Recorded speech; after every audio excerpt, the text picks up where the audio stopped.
세워가는 교회에 살아계신 하나님 말씀 허락하셨습니다. 히브리서 11장 21절 한 절 말씀입니다. 지금 계속 믿음의 선진들의 그 믿음의 역사를 말씀을 통하여서 배워나가고 있습니다. 히브리서 11장 21절 한 절 말씀 함께 합독하겠습니다. 시작. 믿음으로 야곱은 죽을 때에 요셉의 각 아들에게 축복하고 그 지팡이 머리에 의지하여 경배하였으며. 아멘. 오늘의 말씀의 제목은 야곱의 믿음. 사실 이 환절기 때 여러분 많은 소식을 접하는데 저도 한 2주간에 걸쳐서 저희 가까운 그런 분들이 3분이 운명을 달리하셨어요. 3분이. 거의 이제 연로하신 분들이세요.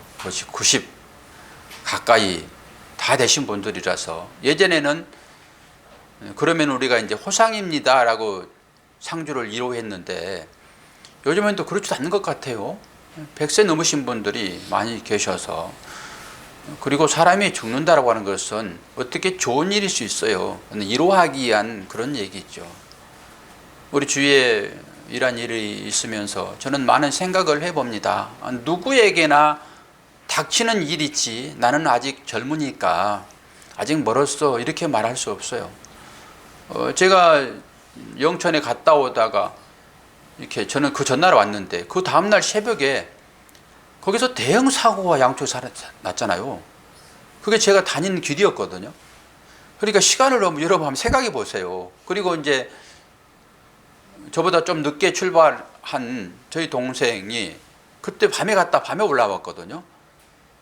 근데 그 시간을 이렇게 다 비웠더라고요. 걱정이 됐었죠.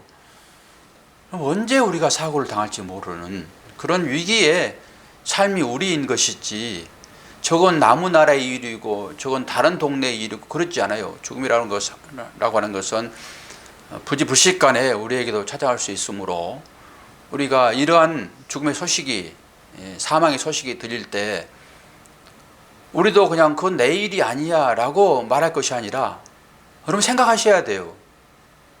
그리고 내가 떠났을 때 내 뒷모습이 어떨지를 여러분 보셔야 한다고요. 전부 사람들의 평가가 남아있잖아요. 물론 하나님의 그 하나님 나라에 가는 거야 뭐 우리가 순간 가는 것이지만은 평가는 남아있는 후세가 우리를 평가한단 말이에요. 그래서 저는 이제 사실 자리 정돈부터 그렇게 좀 하려고 생각을 해요.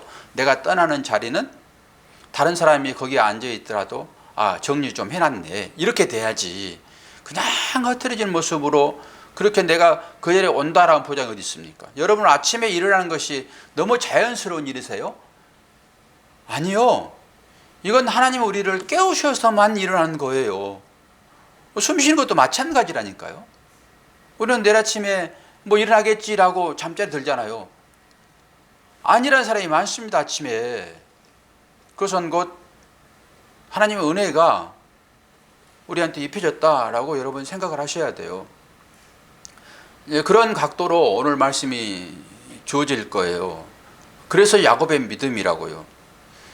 우리의 믿음의 선배들이 우리들에게 마지막에 주어진 일들이 이런 것들이 축복이란 말이에요. 야곱이 지금 축복하는 것이 자신이 계속 그 축복을 가지고 있다가 이제는 넘겨줘야 돼요. 축복을 받은 사람들은 이 땅 가운데서 축복의 삶을 살아야 됩니다. 그리고 자기가 이제 생을 마감할 때쯤 되게 되면은 그걸 넘겨줘야 될 책임이 우리한테 있어요. 저는 이것을 마라톤이 아니라 릴레이 경주하는 그런 경주자의 자세로 한번 생각해 보았어요. 우리 인생에게는 각 구간이 달려갈 구간들이 있는 거잖아요. 그게 뭐 100m가 됐든 뭐 200m 됐든 간에 달릴 때 뭘 가지고 달려요? 뭘 가지고 달려요? 바톤이요, 바톤. 이 바톤 가지고 내 구간을 힘차게 달리는 거예요.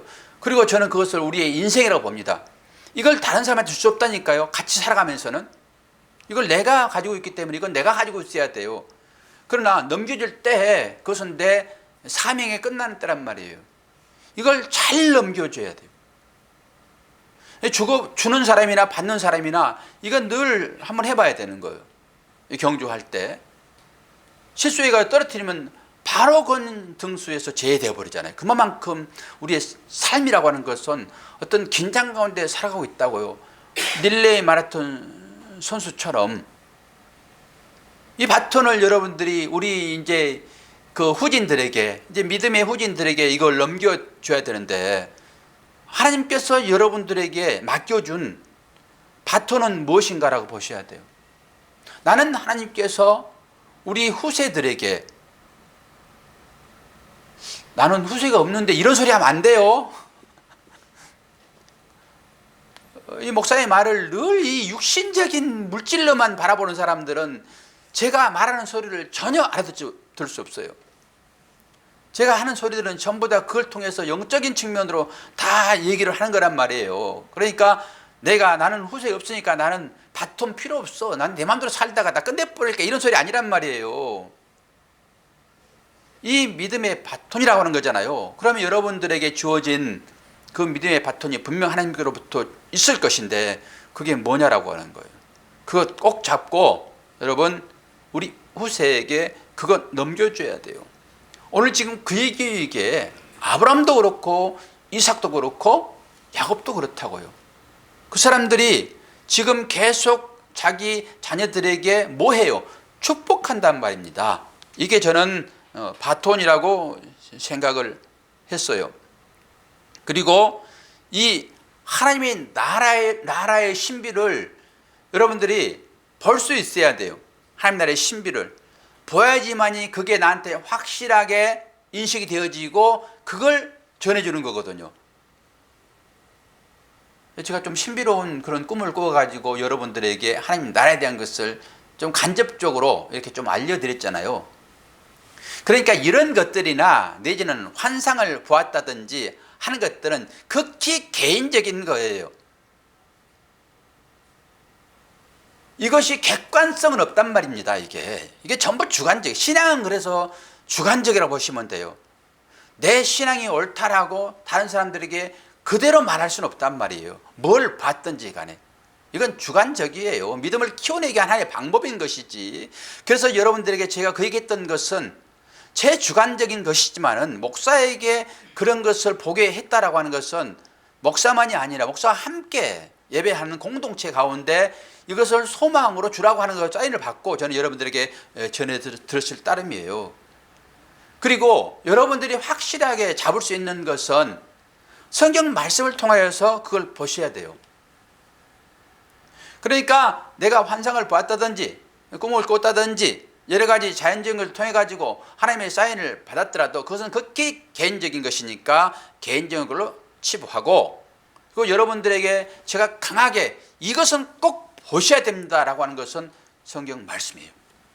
그러니까 말씀 가운데서 하나님을 만났던 사람들이 분명히 있고 하나님의 나라를 경험한 사람들이 성경 가운데 많이 나타나요. 그 사람들을 추적하여 보시면 돼요. 아브라함도 그렇고 이삭도 그렇고 야곱도 그렇고 요셉도 그랬단 말이에요. 그리고 쭉 지나와 가지고 BC 한 1500년 전의 사람이 모세인 거거든요. 아브라함이 2000년 전의 사람이고 BC 2000년. 모세는 그 당시에 하나님의 영광을, 즉 하나님을 대면한 사람은 다 죽었습니다. 그렇게 이스라엘 백성들이 소리만 듣고도 우리 하나님 직접 만날 수 없어요 라고, 당신 모세가 우리를 대표하여 하나님 만나고 거기서 만난 그 말씀을 우리에게 전해주세요, 그렇게까지 했다고요. 근데 모세도 하나님 만나기를 원해서 만났어요, 직접 모세는. 그런데 하나님의 얼굴을 대면하지는 않았어요. 삶이 힘들면 여러분 하나님을 만나고 싶은 생각이 우리한테 간절해요. 믿는 사람에 한해서 그분 한번 만난 경험이 생기게 되면 막 힘이 솟아나거든요. 그렇게 미웠던 사람도 신기하게 그 미움이 싹 사그라들어요. 하나님 만나게 되면. 그걸 다른 말로 은혜라고 그래요.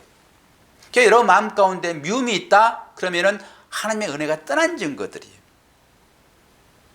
내가 자꾸 사람들이 사랑스러워진다.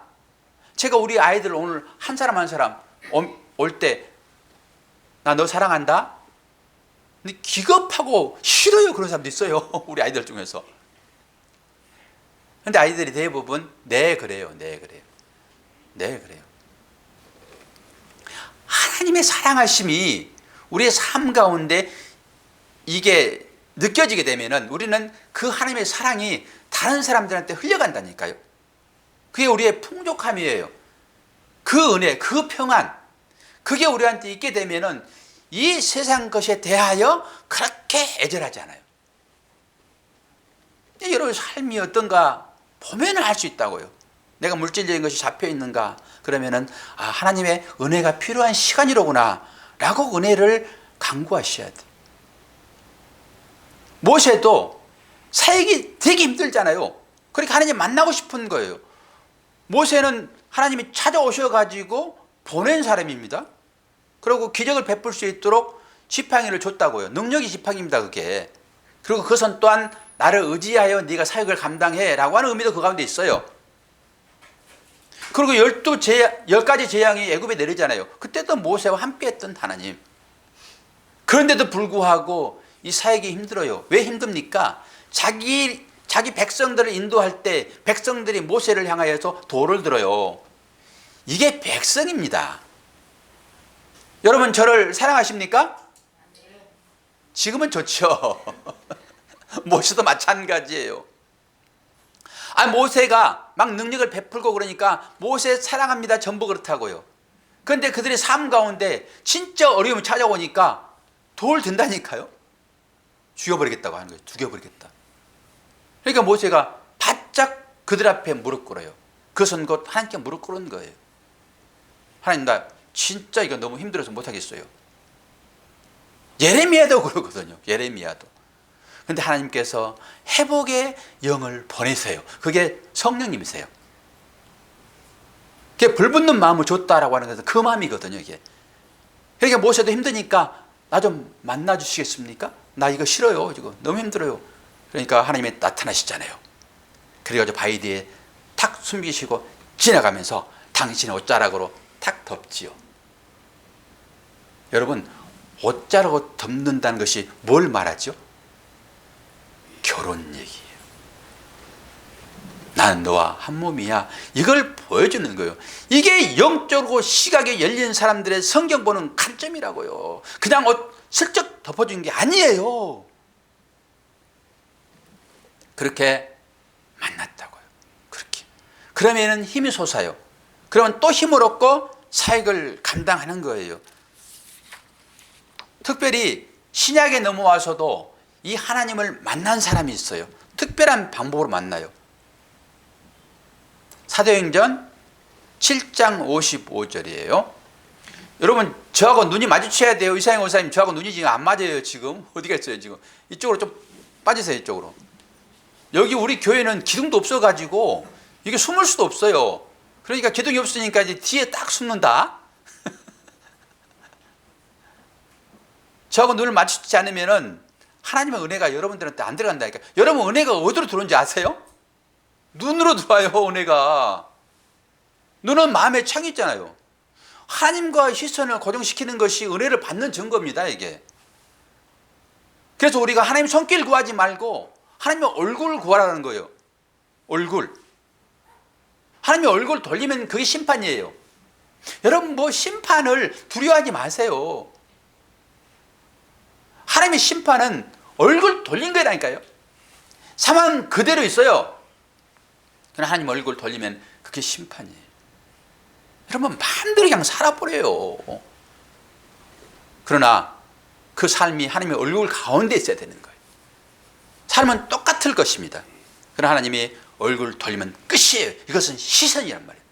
하나님의 시선과 맞닿아 있는 애 우리의 삶이. 여기에 여러분 목적을 정하셔야 돼요.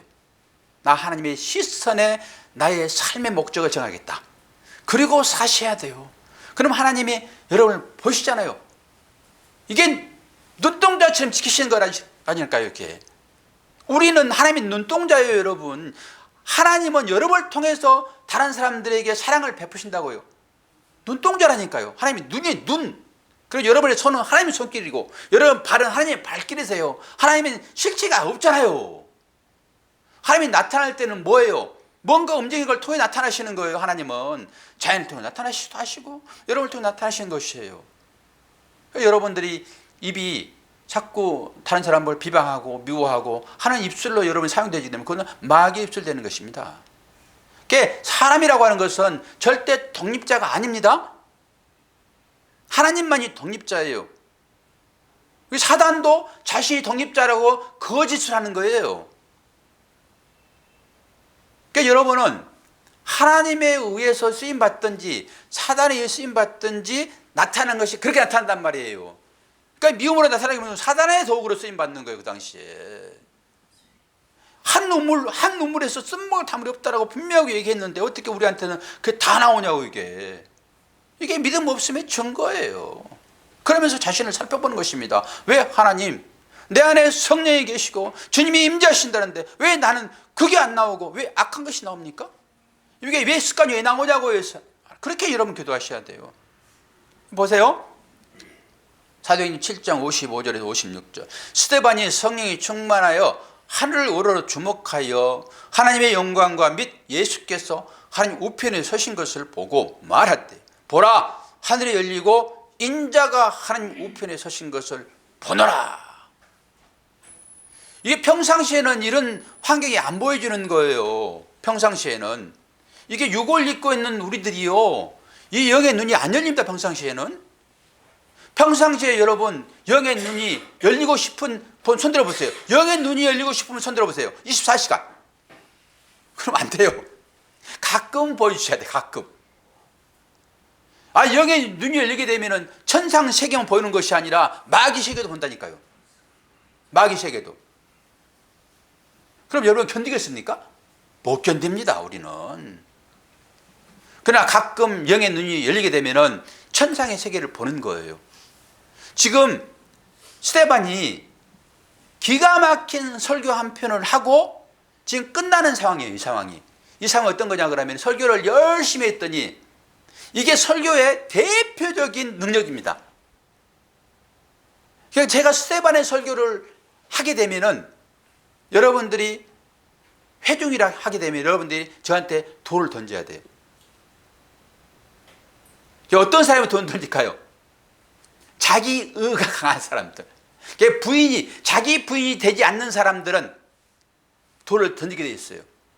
이게 자기를 부인시키는 과정으로 지금 스데반이 설교를 하는 거거든요. 이게 복음입니다. 그러니까 나만 살겠다고 하는 사람들에게 그렇게 하면 안 돼. 너 그럼 지옥 간다? 제가 쉽게 막 좀 하는 거예요. 너만 위해 살아가면 지옥 간다? 너는 남을 위해 살아가야 돼. 그랬더니 아니 지금 우리가 하는 이 행위가 남을 위하는 것인데 실제로 그들은 그랬잖아요. 그 사람들의 행위는 전부 남을 위하는 거였었어요. 그게 형식적으로 보게 되면은.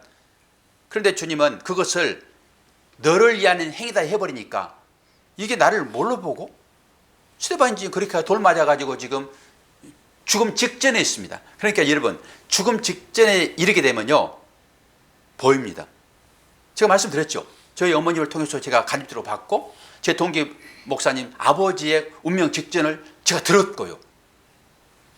설교를 한 번도 안 들으신 분처럼 그렇게 영적으로 그 시야가 열려가지고 봤다라고 했잖아요. 봤다라고. 흑암의 세력이 오는 것을 막 거부하는. 저는 간접적으로 그 체험을 했다니까요. 이게 영적인 시각이 열립니다. 그게. 그러니까 다시 살아 돌아올 수는 없는 사람들에게만 보여주는 거예요. 그게. 다시 살아 돌아올 수 있는 사람에게는 보여주지 않아요. 저는 그 확신합니다. 그러니까 천국이 뭐 갔다 왔다든지 실제로 영이 빠져나와가지고 뭐 천국을 갔는데 다시 돌아와서 내가 몸으로 들어와가지고 다시 소생하고 전부 가짜 이거예요. 믿지 마세요. 그거 현혹됩니다. 그거. 여러분 그냥 그런 환상에 매면 안 돼요. 성경 말씀이 그런 거 아니라고 얘기하고 있으니까. 물론 그럴 수도 있겠지만 그걸 믿지는 마세요. 여러분. 그건 극히 제한적인 것이고 자기 중심적인 생각이 그게 다 들어있는 거예요. 그게 마귀가 주는 것이면 어떻게 하려고요? 그걸 믿지 마시라니까요. 오직 말씀만 믿으세요.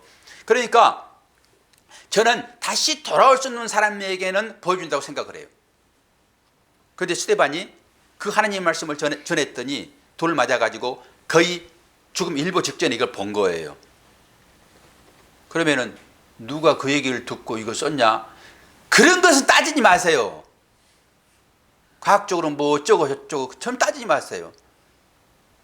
그런데 이때 사도 바울이 옆에서 이 사람 죽이는 것을 응원했어요. 사도 바울이. 이때 죽을 때.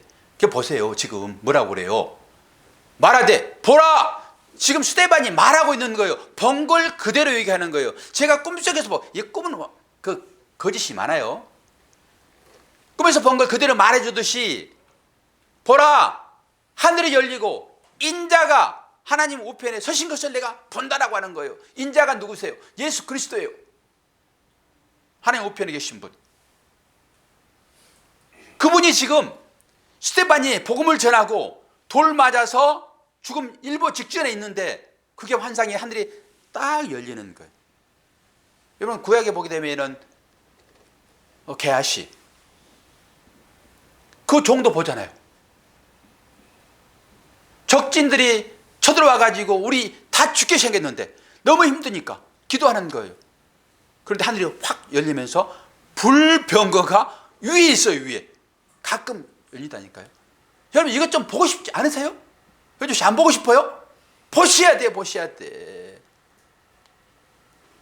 그런데 이 보고 믿는 사람을 복된다고 그래요? 보지 않고 믿는 사람을 복된다고 그래요? 보지 않고 믿는 사람을 복된다고 그래요. 그래서 성경에 다 나와 있잖아요, 이게. 그러니까 우리는 그것을 믿는 거예요, 믿는 거예요.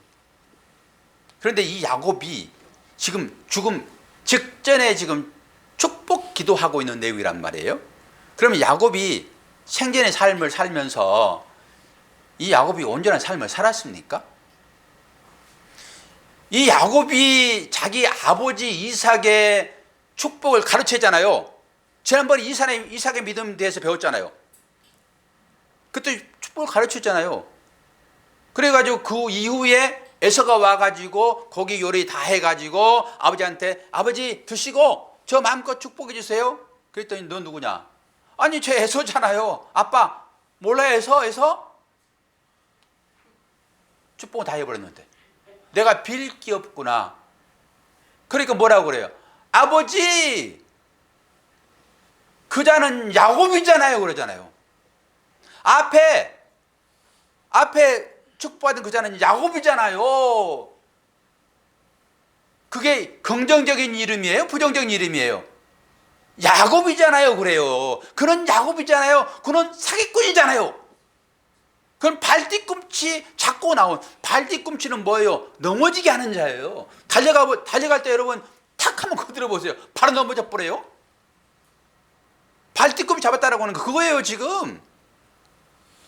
그가 야곱이잖아요 그래요 말해서. 그래 야곱 동생은 몰랐으면 야곱이지 않습니까? 그런 얘기를 해요. 에서가 그는 야곱이잖아요. 그 야곱입니다 이게. 그 야곱이 지금 축복하는 거라고요. 근데 야곱의 삶을 한번 봐요. 정말로 믿음을 발휘했던 장면이 나오는데요.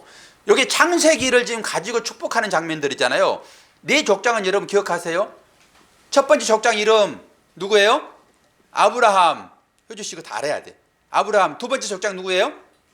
이삭. 세 번째 족장 누구예요? 오늘 나온 사람. 네 번째 족장은 요새 이거 꼭 기억하셔야 돼요. 우리 창세기를 지난번에 쭉 한번 다 공부했어요. 그렇기 때문에 여러분 기억나실 거예요. 이 장면인데요. 창세기 43장. 그러니까 성경을 모르게 되면 이 설교가 되게 어려울 수 있어요. 지루할 수도 있고 내용을 모르니까. 그런데 이걸 설명을 다 할 수가 없어요 이 시간에. 필요하시면은 성경 공부반에 들어오세요. 나 진짜 이 하나님 축복 받고 싶은데 내용을 잘 분별할 수 없어서 나 좀 내용을 알고 싶어요 그러신 분 신청하세요. 그러면 개인적으로 제가 지도할 수도 있고 다른 분 믿음의 우리 선배들 있으니까 그분들을 통해서 기초적인 것 여러분 가르쳐 줄 수 있어요. 요게 쌓여져야지만이 여러분의 신앙이 탄탄하게 믿음에 서는 거예요. 그래서 흔들리잖아요. 셰파에. 봐요. 창세기 43장 14절. 전능하신 하나님께서 그 사람 앞에서 너에게 은혜를 베푸사 그 사람으로 너희 다른 형제와 베냐민을 돌려보내게 하시기를 원하노라. 내가 자식을 잃게 되면 이르리로다. 이 야곱에게는 12 아들이 있었습니다. 그리고 야곱이 제일 사랑하는 아들의 이름은 누구일까요? 요셉이었어요. 요셉. 근데 그 요셉이 형제들의 시기 질투 모함 받아가지고 팔려갑니다. 팔려가긴 했지만은 야곱에게는 요셉은 죽은 걸로 되어 있어요. 왜? 짐승에 피 묻혀가지고 옷을 갖다 줬거든요. 죽은 거잖아요. 그러니까 그 자식이 잃은 슬픔이 너무나도 이제 큰데, 그 요셉이 이 애굽의 총리 대신이 되잖아요. 그래가지고 식량을 관장하는 사람이 돼요. 하나님의 섭리는 아주 기가 막힙니다. 일정 오차도 없이 다 진행이 되어지는 거예요. 그래서 이스라엘 백성들이 그 요셉 때문에 전부 애굽으로 가게 되는데, 그 과정 중에 이게 먼저 식량 구하러 야곱의 아들들이 가잖아요. 그때 베냐민은 안 데리고 갑니다. 베냐민은 아버지 품에 있어요. 그러니까 라헬의 자식들만 좋아해요, 야곱은. 요셉과 베냐민이 그 라헬의 자식, 사랑하는 여인의 자식이거든요. 이게 이들만 좋아하는 거예요. 그런데 첫째가 죽어버렸잖아요. 그래서 둘째를 껴안는 거예요. 그런데 요셉이 그걸 좋아하는 거예요. 이 베냐민은 자기 형제잖아요. 그러니까 총리 대신이 돼가지고 그거 데려오라. 그러면 내가 음식 나눠줄게. 그래가지고 시므온을 또 잡잖아요, 거기서. 다 알고 계세요? 이거 알아야지. 정말 리얼하게 멋있는데. 모르면 이게 뭔 소리야? 그러니까 제가 약식으로 그냥 넘어가는 거예요. 그래가지고 이제 한 두 번이 시험하잖아요. 뭐 금절에다가 이제 금도 놓고 해가지고 너희들 첩자 아니냐 막 이런 식으로 해가지고, 그래서 결국 베냐민을 데려오도록 하기 위한 과정이 있었어요. 그런데 베냐민을 안 내줘요. 베냐민을 내줘야지 곡식 가져와가지고 전 식구가 살 수 있는 거거든요. 근데 야곱이 그거 꼭 붙들고 있는 우상처럼. 근데 마지막에 여기서 유다가요, 이 베냐민을 내주게 되면은 내가 꼭 식량 가져오면서 이 아이 데려오겠습니다. 염려 마세요. 혹시 내가 이 아이가 어떤 일이 생기게 되면은 내 목숨을 담보하겠습니다. 이게 유다입니다. 여기에 믿음이 다 들어있어요. 이게 예수 그리스도 후손이 나오는, 그래서 유다의 후손으로.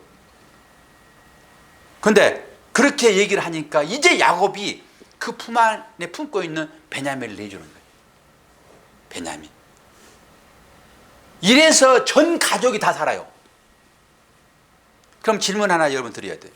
여러분, 하나님이 요구하시는 베냐민, 그건 내줘야 되는데 여러분이 품고 있는 그 베냐민, 그 품고 있으면 죽을 수밖에 없습니다. 전 가족 다 죽습니다. 여러분, 그 베냐민이 뭔가를 보셔야 돼요. 하나님은 여러분 찾아오셔가지고요, 그 베냐민 내놓으라 그래요. 베냐민 내놓으라. 집사님 품고 있는 베냐민 잘 기억하세요. 그거 내놓으셔야 돼요. 그래야지 집사님 사시고 전 가족 다 살아요. 지금 이 야곱이 그 베냐민 내놓으면서 뭐라고 그래요? 내가 자식을 잃게 되면 이르리로다. 이렇게 사람이 바뀌는 거예요. 이제 그 과정 중에는 여러 헌신들이 있고 해요. 그 사람이 지금 축복한다고요. 이 베냐민 누구예요? 창세기 35장 24절 보니까 라헬의 소생은 요셉과 베냐민이다 그러는,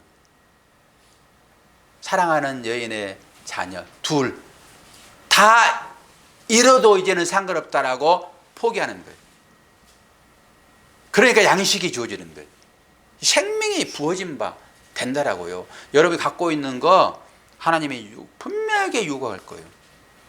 그게 우상이에요, 여러분.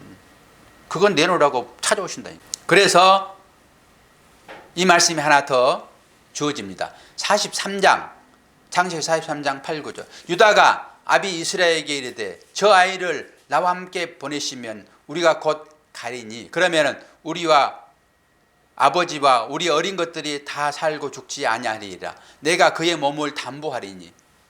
봐요. 여기서 내가는 누구예요? 그의 몸을 좀 담보한다고 했어요. 유다. 그의 몸을 담보하는 것은 뭐예요? 생명을 맞바꾸겠다라고.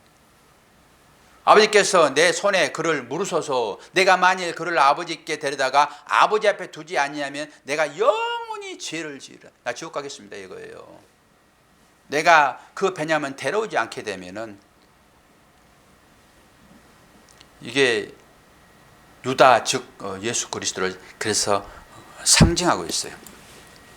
신명기서 22장 17절 반드시 미움을 받는 자의 아들을 장자로 인정하여 자기의 소유에서 그에게는 두 몫을 줄 것이니 그는 자기의 기력의 시작이라 장자의 권리가 그에게 있음이니라.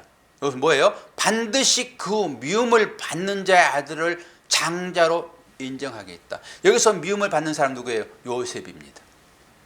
성경 빈틈없이 기록해요. 형제들의 모든 미움을 다 받아가지고 아버지한테는 죽은 자로 있는 거 요셉이에요. 그러니까 요셉은 예수 그리스도 상징하고 있습니다. 그 미움 받은 자의 자녀를 지금 장자로 인정하겠다라고 하는 게 신명기서예요.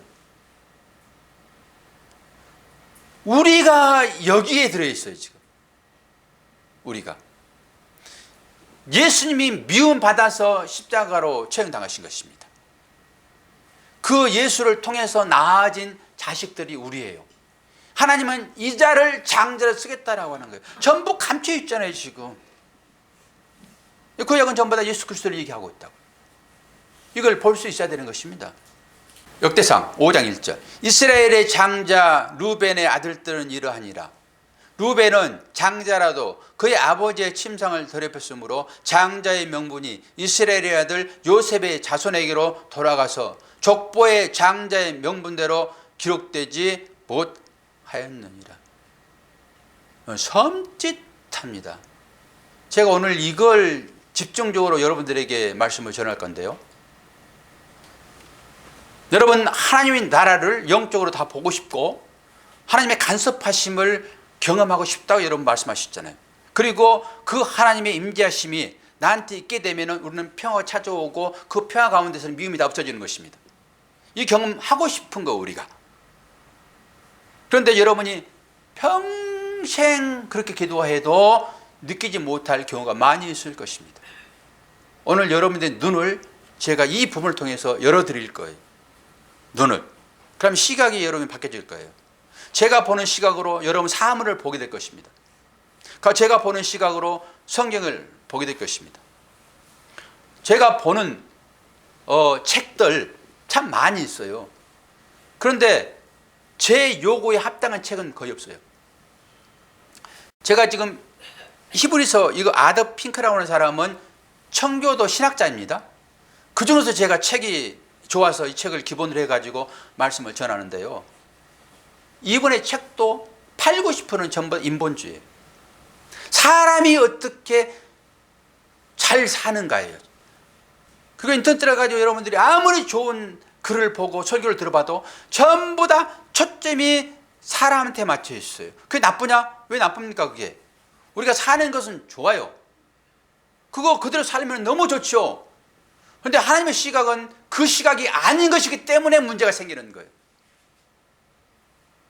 하나님께서 우리들에게 찾아오셔가지고 이렇게 살아라 저렇게 살아라 그러면 너희들이 행복할 것이다 이렇게 말하지 않아요. 하나님은 내가 너를 어떻게 사랑하고 있다 이 얘기를 하는 거예요. 제가 그래서 부모와 사람과의 자녀 관계를 통해서 계속 얘기하잖아요. 여러분 이 시대에 생일을 맞게 되면은 그 생일의 주인공은 누구예요? 이슬 씨 생일 맞을 때 이슬 씨 생일에 그 생일날 주인공은 누구예요? 효조 씨는? 네? 할렐루야. 이 형이 열려버렸네. 내가 더 얘기할 필요 없네. 이 땅의 모든 사람들은 대부분 생일날은 주인공이 나예요. 나. 이게 철저하게 인본주의예요. 조금 더 들어가게 되면은 내가 왜 여기에 존재하는지를 알게 돼요. 그러면 그 생일은 주인공이 부모님이에요. 성경은 이걸 얘기하고 있는 거예요. 그런데 그 부모님은 제껴두고 네가 최고야 그래. 그 생일입니다. 그래서 우리 아이들도 그렇게 가르친다고요. 그러니까 자기밖에 모른다. 자기밖에. 여러분은 안 그러세요? 여러분도 나밖에 몰라요. 하나님께서 나를 어떻게 해주는가에 따라서 달라지는 거. 하나님의 존재는 나의 행복, 나의 기쁨, 나의 욕망, 내가 있는 이 존재를 여러분이 인식하지 못하니까 하나님께 감사가 없는 거예요. 여러분이 여기에 있는 것은 생일 맞은 내가 오늘 효주 씨 얘기한 것처럼 그 생일날의 주인공은 부모님이라고 하는 얘기를 할 수 있어야 되는 거예요. 성경이 지금 그 시각으로 얘기하고 있다고요. 그럼 보세요. 이제 우리의 삶 가운데 하나님의 역사가 어떻게 철저하게 임하는지. 눈동자처럼 지킨다며요. 머리털까지 쇄신바 되었다면서요. 한순간도 하나님이 여러분들을 떠나지 않는다고 얘기를 성경이 하고 있고, 그러면 그 삶을 살고 있는 여러분, 그걸 지금 느끼시냐고요. 이생활 좀 느끼세요? 느낀 것 같기도 하고 아닌 것 같기도 하고. 봐요. 축복권은 장자에게 임하는 것입니다. 장자에게 축복하는 거예요. 전의 말씀도 지금 요셉을 장자로 생각하고 축복하는데 그 요셉에게 직접 축복하지 아니하고 누가 축복해요? 요셉의 자녀에게 축복하는 거예요. 그러니까 창세기 48장 49장이 다른 개념의 축복이 있는 거예요. 앞에는 요셉을 집중적으로 자녀에게 축복하는 것이고, 그 다음 장에 가게 되면 요셉의 12지파에게, 아니 야곱의 12지파에게 그대로 축복하는 거란 말이에요. 근데 요셉을 축복한다 그러고 지금 그들 장자에게 축복하는 거예요. 지금 손을 엇맞춰서 지금 하고 있잖아요. 이 시간이 되려나 모르겠네. 다. 그럼 보세요. 장자에게 임해야 축복이 지금 요셉의 아들들에게 임했다라고 하는 것은 앞에 있는 장자는 다 제거돼 버리고 이 아들을 하나님은 장자로 생각한단 말이에요. 그런데 야곱의 장자는 누구예요? 레아에게서 나온 자녀예요. 르시, 레, 유, 이렇게만 외우세요. 그냥 그 아들들. 루벤, 시므온, 레이, 요셉, 르시, 레, 유, 요것만 외우세요. 그러면 제일 첫 번째 레아에게서 나온 아들들 4명이 앞에 쭉 있어요. 그리고 라헬이 2 아들을 낳는데 그게 요셉이란 말이에요. 그리고 베냐민이란 말이에요. 베냐민은 베논이 그리고 아들 낳고 죽어요. 그 라헬이 2명 낳는 거예요. 그리고 나머지는 종들에게, 이 레아의 종이 있고, 그 당시 종이 다 있었어요. 그 요셉, 라헬에게도 종이 있었어요, 여종이. 그리고 이제 자기들이 이제 아이를 다 끝나니까는 또 시기 질투해가지고 누구를 들여보내요? 종들을 또 들여보내는 거예요. 종 한번 들여보내는 여인이 있었죠. 자기 애는 못 나니까 이 종하고라 통해서 애를 낳자 그래가지고 있었죠. 사라. 이게 인본이라고 하는 거예요. 약속을 믿지 못하고 인간의 생각으로 하는 모든 행위를 인본주의라고 그래요. 그래서 나온 게 이스라엘이에요. 그렇게 나오니까 이스마엘, 그렇게 나오니까 그 후손들이 지금 이 요르단 전투에 계속 싸우는 거예요. 믿음이 없이 생겨나는 모든 것들은 우리의 인생이 전부 대적으로 나타나요. 신비하게 하나님은 그걸 허용하셨다는 측면에서 제가 접근하는 거예요. 그런데 보세요. 지금 루벤이 받아야 할 장자라고요. 여기 나오잖아요. 지금 이스라엘의 장자 루벤이라고 하고 있잖아요. 지금 그에게 장자권이 주어져야 돼요. 그런데 야곱이 12지파를 축복할 때 이 루벤에게 하는 내용이 여기 나와 있어요. 지금 루벤은 장자라도 그의 아버지의 침상을 더럽혔으므로 장자의 명분이 이스라엘의 아들 요셉의 자손에게 돌아가서 족보에 장자의 명분대로 기록되지 못하였느니라. 루벤이 지금 지도 아버지처럼 되고 싶은 거예요. 그래서 야곱의 그 라헬의 종, 그 누구예요? 빌하의 빌하. 그 빌하를 겁탈해버려요. 루벤이. 그래서 야곱이 여기 침상이라는 말로 썼는데 이게 그거예요. 성경의 침상은 죄 짓는 장소로 나와요, 여러분. 죄 짓는 장소로. 그러니까 중풍병 걸린 사람이 네 사람에 의해서 침상채로 이렇게 들려 나오거든요. 그 침상에 누웠다라고 나오잖아요. 그 전부 영적으로 해석하게 되면 그 죄진 상태를 얘기하는 것입니다. 그게. 봐요. 이스라엘 장자 루벤이 어떻게 했다고요? 아버지의 침상을 더럽혔다고요. 여기에 여러분 이제 긴장을 하셔야 돼요. 왜 하나님께서 그 일을 하시는가? 이게 하나님의 허용힘에 의하여 우연히 일어난 거예요. 이게 여러분 갈등입니다. 이게.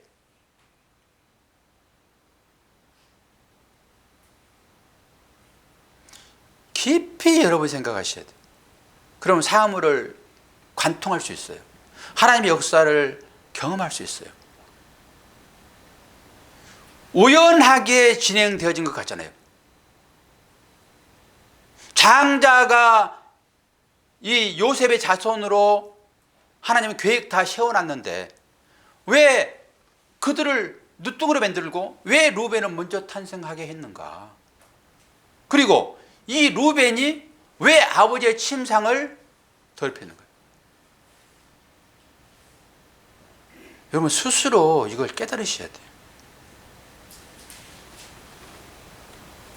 하나님이 악을 조장하시는가? 이것까지도 여러분 생각하셔야 돼요. 축복이 지금 루벤이 아버지의 침상을 더럽힘으로 인하여서 자녀에게로 축복이 넘어가잖아요. 루벤이 분명히 지금 잘못하고 있잖아요. 축복을 받아야 할 사람이 지금 아버지의 침상을 더럽힘으로 해가지고 아버지가 그에게 축복을 안 해버린단 말이에요. 그러면 이것을 신학자들의 지속서를 여러 가지를 제가 보는데요. 어떻게 푸냐 그러면은 전부 다 이 아버지의 축복권을 즉 아버지의 자리를 넘보는 것으로 이 루벤이 그 일을 했다. 그러므로 너는 축복에서 제외됐다라고 전부 그렇게 풀어요. 그래서 우리도 하나님 축복을 받으려고 그러면은 그 못되고 나쁜 일을 하지 않아야 된다라고 가는 거죠. 전부 다 그렇게 써 있어요. 이걸 철저한 인본주의라고 그래요. 그래서 나는 깨끗해야지, 내가 음욕이 불르듯 하더라도 내가 이걸 참아내야지, 그래야 하나님으로부터 복받지, 전부 이렇게 해요. 이게 도덕과 윤리예요. 그러니까 이 땅에서의 최고의 선은 도덕과 윤리래요. 이것에 거스리면은 하나님의 복을 받지 못함으로 우리도 그것 열심히 잘 지키자, 전부 이렇게 나가요. 성경에는 그 관심 없어요. 성경에는 그것보다 훨씬 더 깊은 의미가 거기에 들어있는 거예요. 선이라고 하는 것은 우리가 옳고 그름으로 얘기하는 그 선은 얘기하지 않아요. 하나님은. 그리고 사랑하라 하는 것도 이것은 순수한 하나님의 아가페 사랑을 얘기하는 거예요. 그런데 우리한테 그게 안 나온단 말이에요. 그러면은 어떻게 이렇게 해서 장자권이 흘러갔는가? 이럴 때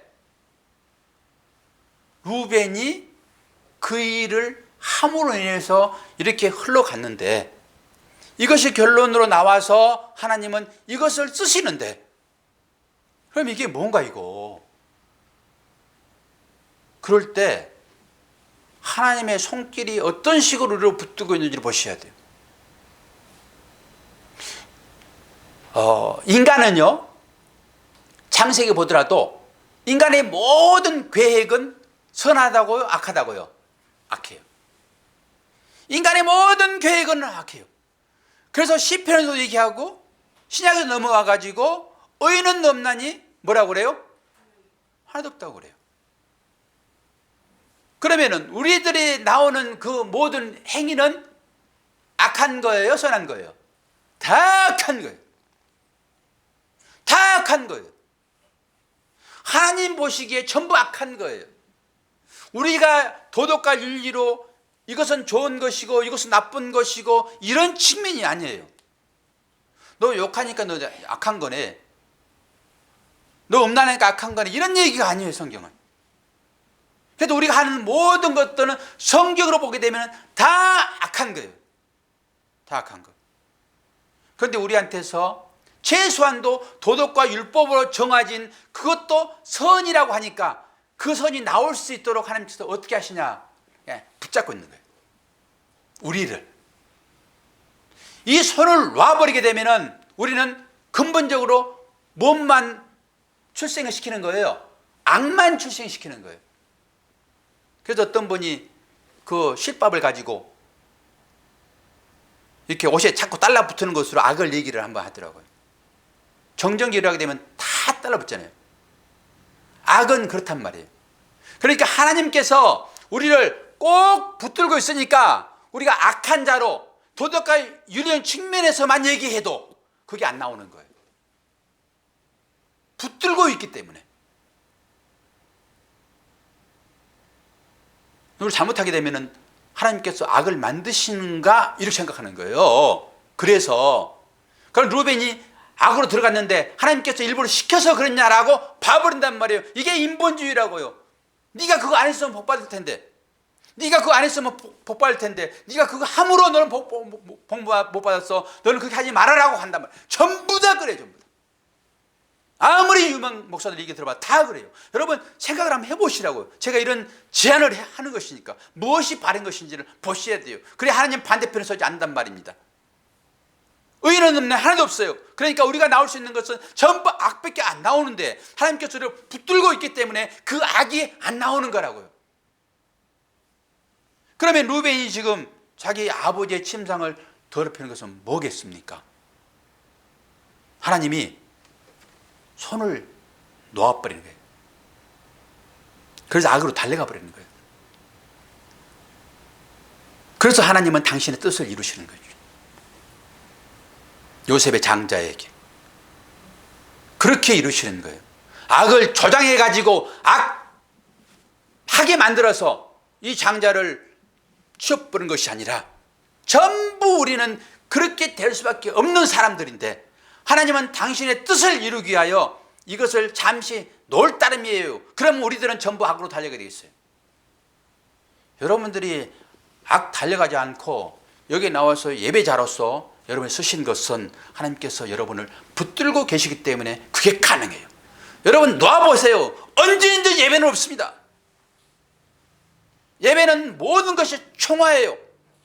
우리들의 건강, 우리들의 준 재물, 시간, 이 모든 것들은 이 예배의 삶을 살도록 하나님께서 우리에게 제공한 것이지, 달리 생각하게 되면 하나님을 찾아서 하나님 손길을 구해가지고 그 주신 것으로 이 인생을 누리자고 하는 이것이 인본이란 말입니다. 뭘 택해야 될지 여러분 생각하세요. 무엇이 믿음인지를 보셔야 된다고요. 그래서 이 하나님의 은혜를 깨닫게 되면 자동 발생적으로 사랑은 나오게 됐다고요. 부모님의 사랑이 얼마나 커서 내가 여기에 존재하고 있는가 이걸 깨닫게 되면 부모에게 자동적으로 효도하게 돼 있어요. 하나님도 마찬가지예요. 하나님이 찾아 나온 것이 억지로 됩니까 여러분? 안 됐지? 이것을 율법주의라고 그래요. 억지로 하는 것을 율법주의라고 그런다고요. 그거 해놓고 하나님 나 잘했잖아요. 전부 바리새인들, 서기관들, 지상들이 그래요. 나 이거 해놓고 하나님 잘했잖아요. 박사님 인식이 안 되십니까? 이런 부분들이. 여러분 말씀이 여러분 마음을 치게 되면요, 여러분 마음 가운데 요동함이 일어나야 돼요. 분명하게. 우리의 얼굴은요 사람의 마음을 그대로 대변을 해요. 싫으면 얼굴에 싫은 기색이 나오는 거고요, 슬픔은 슬픈 기색이 얼굴에 나오는 것이고요, 평안하면 편한 기색이 얼굴에 나오는 것이고요, 찔림이 있게 되면 여러분 찔림이 얼굴에 나오게 돼 있어요. 이게 눈이에요, 눈. 그래서 하나님과 눈을 맞출 때만 여러분 정확하게 자신의 실체가 드러나는 거예요. 이래서 이걸 말씀이라고 얘기하는 거예요. 말씀. 여러분 예배 드리고 설교자는요 여러분 심리 상태를 다 파악합니다. 그래서 파악되는 거예요. 왜? 얼굴은 나타나니까 여러분들. 그래서 제가 보라는 거예요. 보라는 거예요.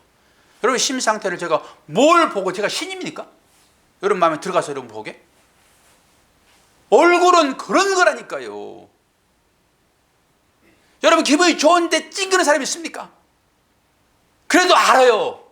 사랑하면요, 얼굴에 내가 너를 사랑한다라고 써있기 때문에 설령 짜증을 내더라도 그것이 사랑으로 보여진다니까요. 그 사랑의 속에 있어서 하게 되면은.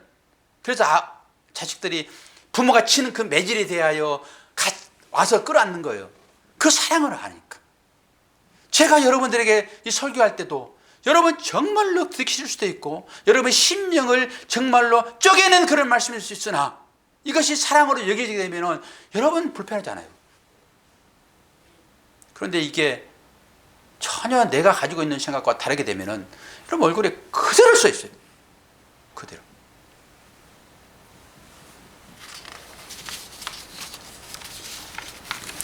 설교를 마칠게요.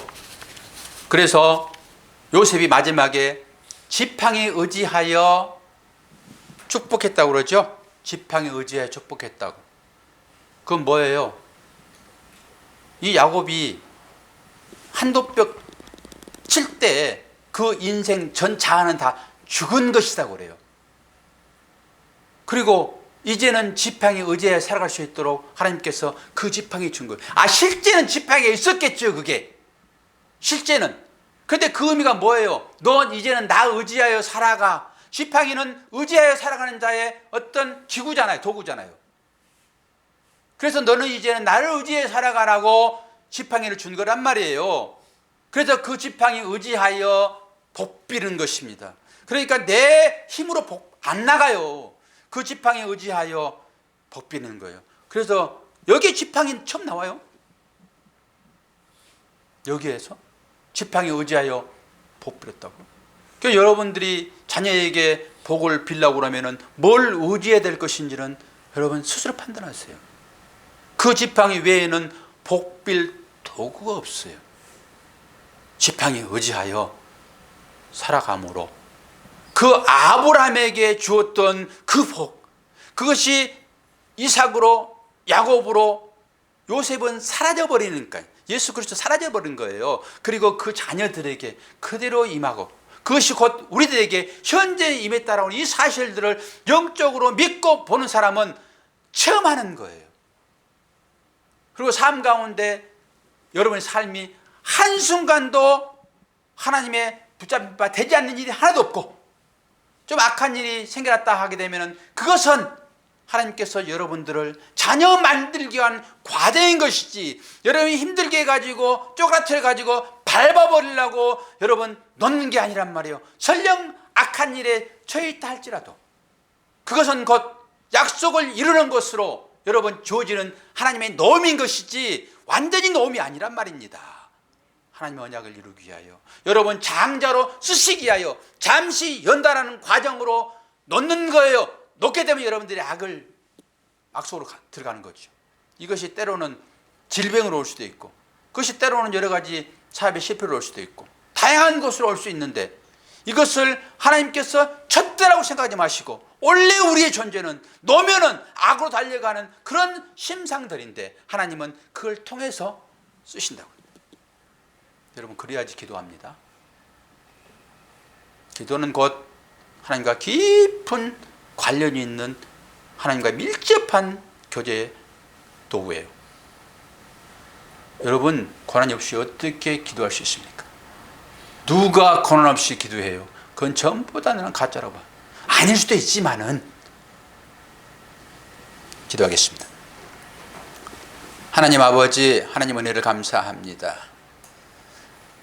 우리의 심령 가운데 주님 찾아오실 때마다 우리 가운데 불타는 심령이 되게 도와주시고 그럴 때만 우리 가운데 있는 모든 인본주의적인 악한 것들, 예수님 반대편에 있는 것들이 다 소멸될 것이오니 우리에게 날마다 그 심장 허락하여 주시고 야곱이 죽음 앞에서 기도함으로 그 자녀들이 축복받은 것처럼 오늘 우리도 우리의 삶을 통하여서 믿음의 선배가 되고 또한 믿음의 후진들에게 지팡이에 의지하여 기도하고 축복할 수 있도록 믿음을 고쳐 세워 주시옵소서.